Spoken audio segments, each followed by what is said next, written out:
Bismillahirrahmanirrahim. Assalamualaikum warahmatullahi wabarakatuh. Selamat datang teman-teman sekalian. Semoga semuanya dalam keadaan sehat walafiat. Alhamdulillah, pada kesempatan ini kita akan membahas salah satu topik di kelas sejarah pemikiran ekonomi Islam, yakni pemikiran ekonomi klasik selain Adam Smith. Ya. Jadi di sini kita akan membahas siapa saja tokoh-tokoh ekonomi klasik selain Adam Smith dan bagaimana pemikiran ekonomi mereka. Kita mulai pembelajaran kita dengan bersama-sama melafadzkan basmalah. Bismillahirrahmanirrahim. Nah, beberapa pembahasan kita pada kesempatan ini adalah yang pertama akan ada pendahuluan, kemudian beberapa tokoh yang akan kita bahas. Yang pertama adalah Thomas Robert Malthus, yang kedua David Ricardo, yang ketiga Jean Baptiste Say, dan yang keempat John Stuart Mill. Dalam video yang sebelumnya kita pelajari, kita telah membahas pemikiran ekonomi salah satu tokoh ekonomi klasik, yakni Adam Smith, ya, sebagai salah satu tokoh awal gitu ya dalam pemikiran ekonomi klasik. Nah, pemikiran Adam Smith ini memberikan kontribusi yang cukup besar bagi lahirnya pemikiran-pemikiran ekonomi di abad ke-18. Banyak orang yang kemudian memimpikan kehidupan yang universal tanpa perang, kejahatan, dan kemiskinan. Adam Smith sendiri respon dari pemikirannya itu mendapatkan tidak hanya respon positif ya, tapi juga negatif, diantaranya bahkan dari murid-muridnya. Oke, kita akan membahas tokoh ekonomi klasik selain Adam Smith yang pertama, yakni Thomas Robert Malthus yang hidup di tahun 1766 sampai 1834. Thomas Malthus ini, ya, Malthus itu membuat satu karya yang terkenal, yakni An Essay on the Principle of Population. Malthus menganggap bahwa populasi penduduk itu memegang peranan penting, ya, kekuatan penting dalam kegiatan perekonomian. Malthus sendiri adalah seseorang yang lahir di London, berasal dari keluarga kaya, dan merupakan anak bungsu dari 8 bersaudara.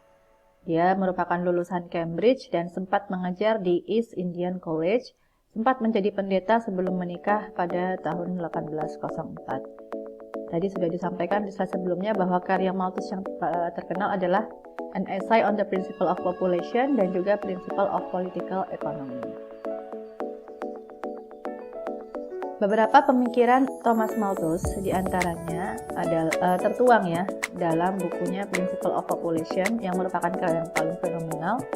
Malthus ini sepakat dengan pemikiran Adam Smith ya mengenai kebebasan pasar gitu ya, tapi tidak seoptimis Smith, di mana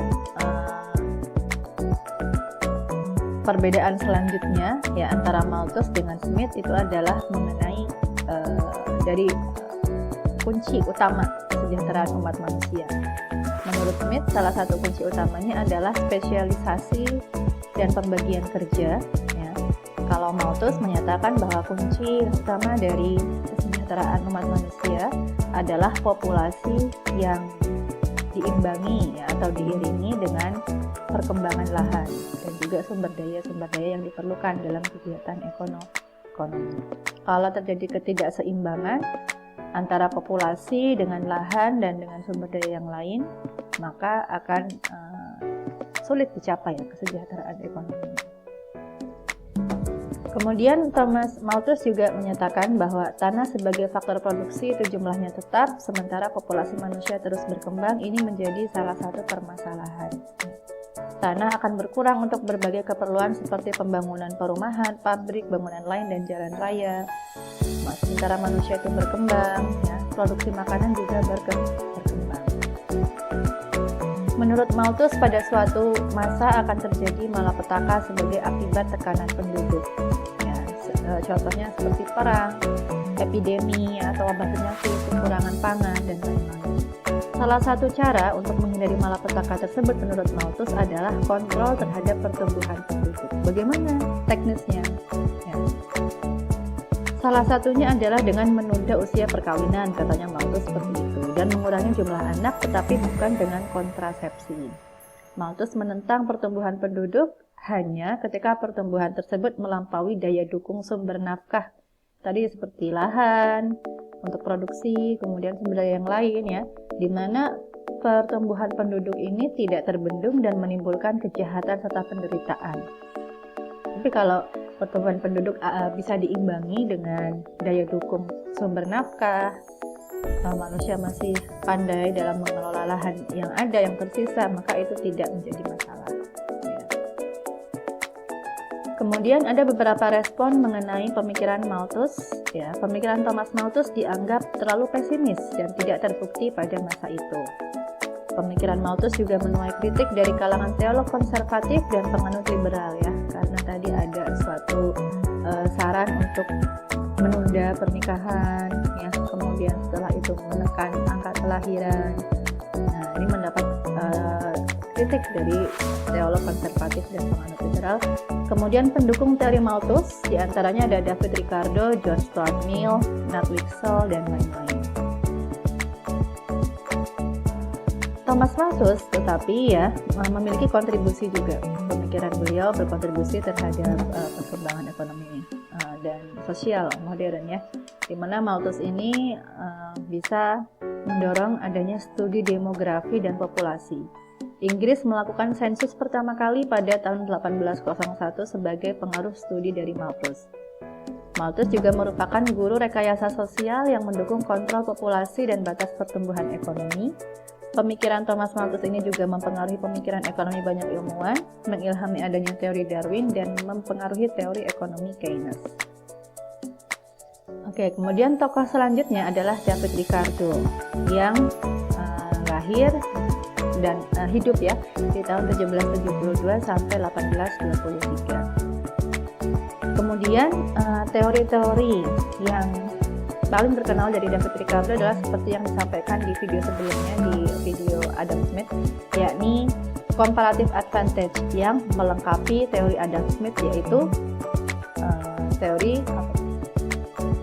absolute advantage ya, keunggulan yang mutlak gitu. Kalau David Ricardo comparative advantage, jadi keunggulan yang persaingan keunggulan gitu, yang komparatif.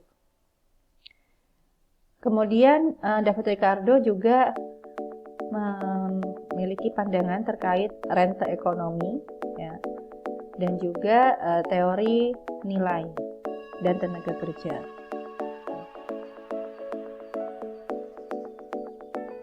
David Ricardo merupakan seorang pemain di pasar modal sebelum menjadi ekonom.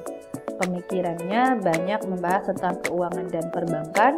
Kemudian karyanya yang terkenal adalah Essay on the Influence of the Low Price of Corn on the Profit Stock, yang mana kemudian dikenal juga sebagai The Principle of Political Economy and Taxation. Garis besar pemikiran David Ricardo yang pertama adalah penekanan terhadap konflik kelas, bagaimana ekonomi dibagi-bagi di antara beberapa kelompok atau kelas ekonomi.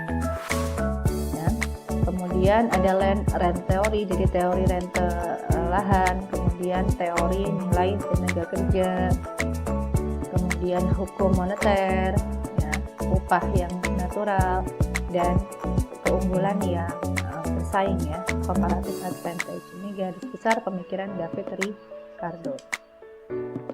Mengenai teori rente tanah ya, atau rente lahan ya.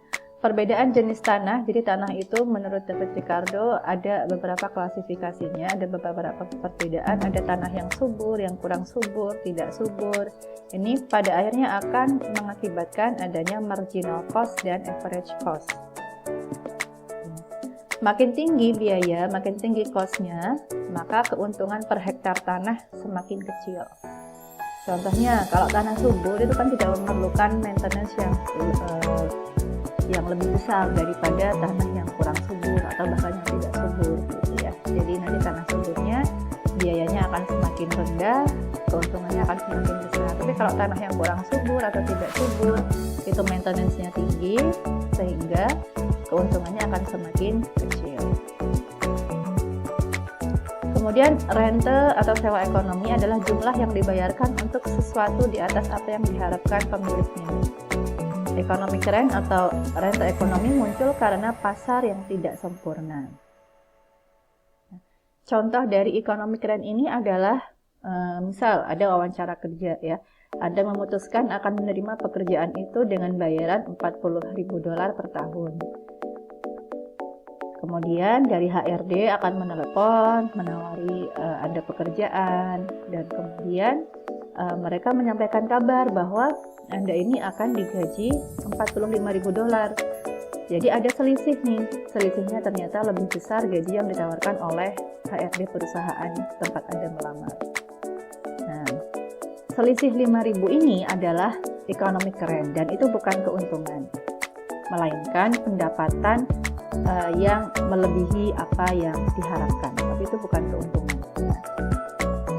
Dalam struktur pasar yang sempurna dengan produsen dan konsumen yang memiliki informasi lengkap, tidak ada peluang renta ekonomi. Di renta ekonomi tadi kan seperti ketidakcocokan ya. Kita menghargai diri kita $40.000 gitu untuk bisa bekerja dengan mengerahkan skill kita di perusahaan tersebut, ternyata kita mendapatkan tawaran yang lebih tinggi. Bisa jadi juga kita mendapatkan tawaran yang lebih rendah. Nah, ini adalah hal yang diakibatkan oleh informasi yang tidak lengkap, ya, yang tidak secara utuh diterima oleh tenaga kerja dan perusahaan yang merekrut tenaga kerja tersebut. Ya, jika semua pihak mengetahui nilai sebenarnya, itulah yang mereka bayar, itulah yang sebenarnya diharapkan dari pasar yang sempurna. Tenaga kerja tahu skillnya itu bisa dihargai berapa, ya. Kemudian perusahaan yang merekrut tenaga kerja juga tahu harus menggaji karyawannya berapa. Ini akan mencegah adanya ekonomi atau renta ekonomi. Selanjutnya adalah teori nilai tenaga kerja.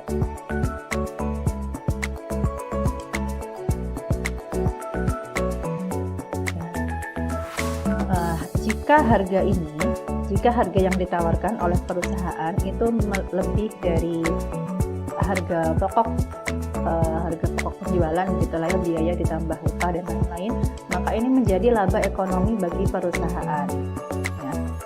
Kemudian ini kalau perusahaan yang memproduksi barang atau jasa ini laba, itu biasanya akan menarik adanya pesaing atau kompetitor untuk bisa masuk ke pasar. Nanti produksinya meningkat, ya, nanti terjadi oversupply atau penawaran yang terlalu banyak, sehingga harga akan menjadi turun kembali. Nah, ini akan menimbulkan suatu keadaan yang equilibrium. Nilai tukar suatu barang sama dengan ongkos yang dibayarkan untuk menghasilkan barang tersebut, termasuk bahan mentah dan upah buruh.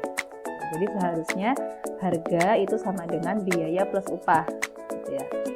Jika terjadi harga itu lebih besar dari biaya plus upah ini, maka akan terjadi siklus yang dinamakan labor theory of value ini. Kemudian tingkat upah itu menentukan tingkat harga. David Ricardo menyatakan pandangannya mengenai natural wage atau upah alami, upah buruh yang besarnya hanya cukup untuk sekedar bertahan hidup.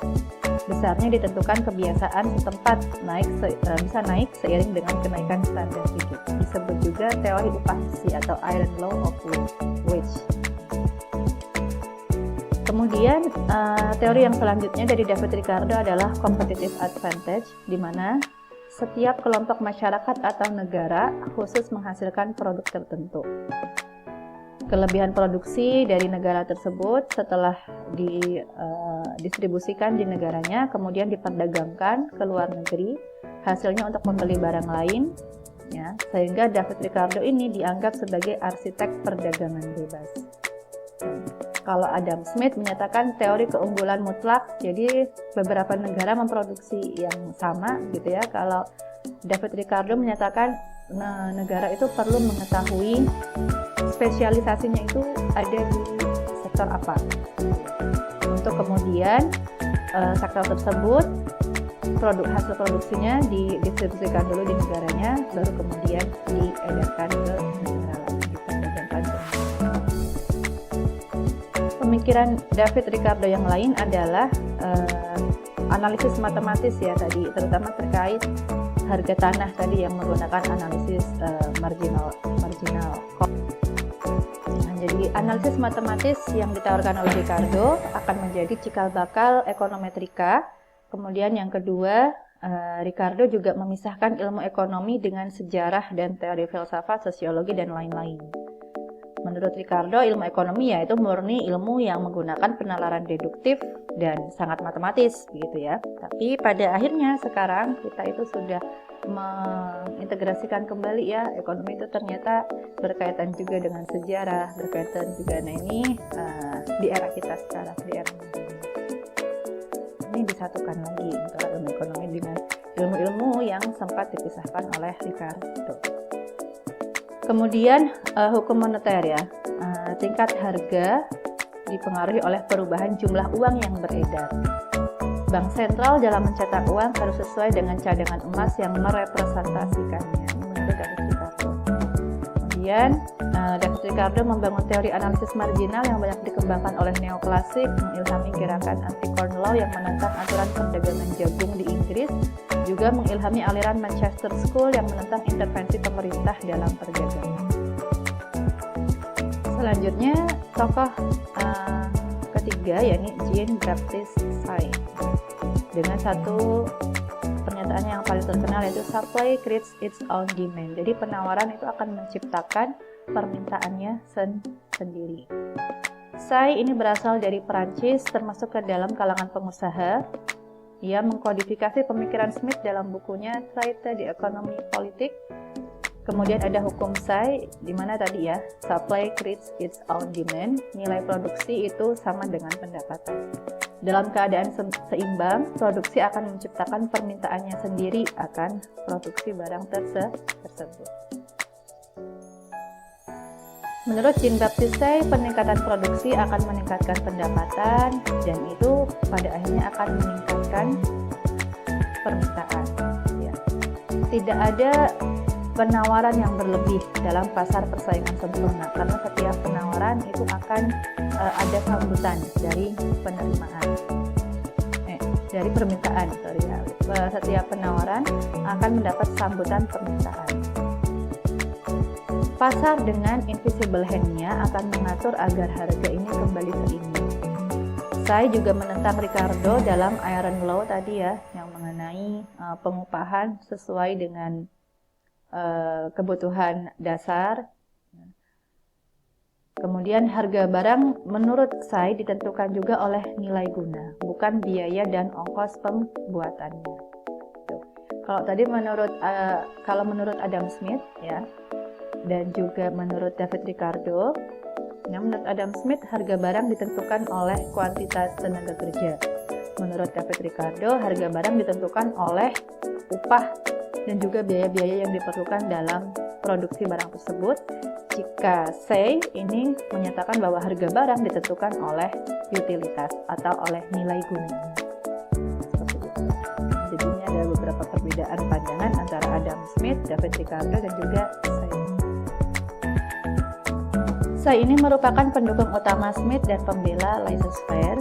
Ia menyusun pengujian teori dan pendekatan ekonominya adalah ekonomi yang kualitatif, gitu ya, pendekatan penelitiannya. Kemudian hukum Say menjadi pedoman dasar kebijakan ekonomi selama 100 tahun. Tadi ya, yang supply creates its own demand. Kemudian Say juga orang pertama yang bicara mengenai entrepreneur atau kewirausahaan. Saya juga mengklasifikasikan faktor produksi menjadi 3, yaitu tanah, tenaga kerja, dan modal material.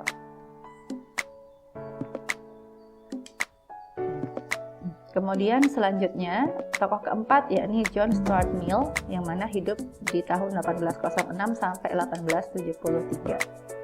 Ya, salah satu bukunya yang terkenal, tokohnya yang terkenal adalah Principle of Political Economy. Jadi John Stuart Mill ini pakar dari ekonomi politik ya, dan bukunya tersebut menjadi rujukan untuk belajar ekonomi. Di antara pemikirannya adalah return to scale, elastisitas permintaan, yang mana elastisitas permintaan yang diprakarsai oleh John Stuart Mill ini disempurnakan oleh Marshall. John Stuart Mill memanusiawikan teori klasik, termasuk pandangan ekonomi klasik mengenai intervensi pemerintah yang sebegitu dilarangnya ya, John Stuart Mill mulai mengadakan kelonggaran. Jadi, John Stuart Mill menyatakan intervensi pemerintah itu dibolehkan selama dapat membawa kepada iklim ekonomi yang lebih baik. Kemudian, John Stuart Mill juga merekomendasikan legislasi untuk buruh anak-anak. Ya. Itu dia teman-teman sekalian, keempat tokoh lain selain Adam Smith di ekonomi klasik. Ya. Semoga bisa dipahami oleh teman-teman sekalian. Terima kasih atas perhatiannya. Kita akhiri dengan membaca hamdalah. Alhamdulillahirabbil alamin. Wassalamualaikum warahmatullahi wabarakatuh.